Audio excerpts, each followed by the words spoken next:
میرے رب نے ماں کو ایسا رتبہ دیا، محبت سے ماں کو دیکھنے کو عبادت بنا دیا۔ دوستوں، والدین ہمارا قیمتی اثاثہ ہیں۔ جس شخص سے اس کے والدین خوش اور راضی نہیں ہوتے، اس سے اللہ تعالیٰ بھی راضی نہیں ہوتا۔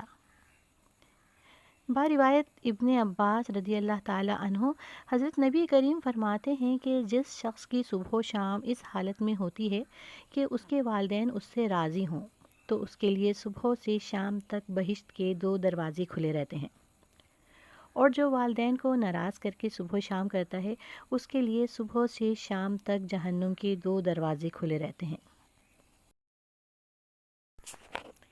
ایک شخص نے دریافت کیا، یا رسول اللہ صلی اللہ علیہ وآلہ وسلم، اگرچہ وہ دونوں ظلم کریں؟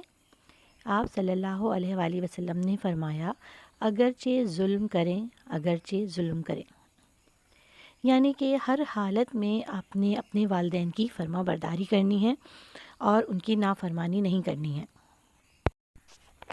نبی کریم صلی اللہ علیہ وآلہ وسلم نے فرمایا، ماں کا حق ادا کرتے رہو۔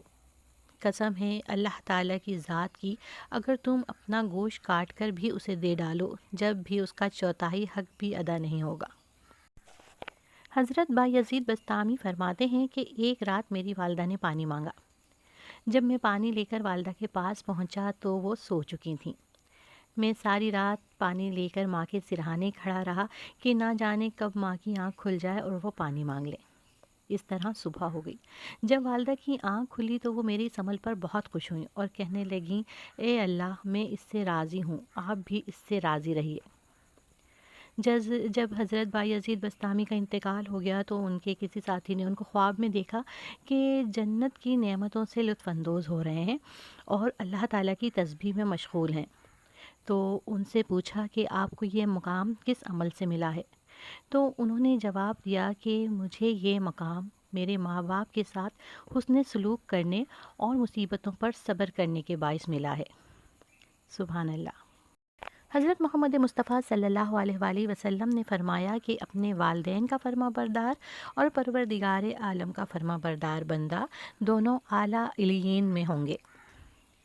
رسول اللہ صلی اللہ علیہ وآلہ وسلم نے فرمایا کہ اللہ تعالیٰ نے تم پر ماؤں کی نافرمانی اور ان کے ساتھ بدسلوکی کو حرام کر دیا ہے۔ حضرت ابو ہریرہ رضی اللہ تعالیٰ عنہ فرماتے ہیں کہ ایک شخص رسول اللہ صلی اللہ علیہ وآلہ وسلم کی خدمت میں حاضر ہوا اور عرض کیا، یا رسول اللہ صلی اللہ علیہ وآلہ وسلم، میرے حسن سلوک کا سب سے زیادہ کون مستحق ہے؟ تو آپ صلی اللہ علیہ وآلہ وسلم نے فرمایا، تیری ماں۔ عرض کیا، پھر کون؟ آپ صلی اللہ علیہ وآلہ وسلم نے پھر فرمایا، تیری ماں۔ پھر تیسری مرتبہ پوچھا، پھر کون؟ تیسری مرتبہ بھی آپ نے عرض کیا، تیری ماں۔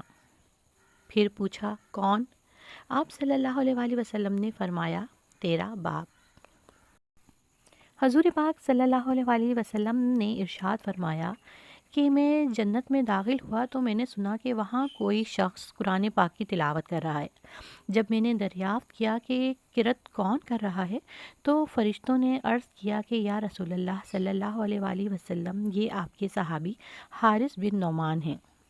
رسول پاک صلی اللہ علیہ وآلہ وسلم نے فرمایا، حارث بن نعمان سب لوگوں سے زیادہ بہترین سلوک اپنی والدہ سے کرتے تھے۔ ایسا ہوتا ہے اچھے سلوک کا بدلہ۔ دوستوں، ہمیشہ والدین کی فرما برداری کیجیے۔ رسول اللہ صلی اللہ علیہ وآلہ وسلم نے فرمایا، اگر میری ماں زندہ ہوتی، میں نماز میں اللہ کے حضور کھڑا ہوتا، ماں آواز دیتی اور میں نماز چھوڑ کر دوڑ کر ماں کے پاس چلا جاتا اور دنیا والوں کو بتاتا کہ ماں کی عظمت کیا ہوتی ہے۔ سبحان اللہ۔ آخر میں آپ کے لیے ایک چھوٹا سا پیغام ہے کہ صبح صبح اگر اور کوئی نیکی کا کام نہ کر سکیں تو ماں باپ کے چہرے کی طرف محبت سے دیکھ لیا کریں، کیونکہ ماں باپ کی طرف محبت بھری نگاہ سے دیکھنا بھی عبادت ہے اور اس کا ثواب ایک مقبول حج کے برابر ہے۔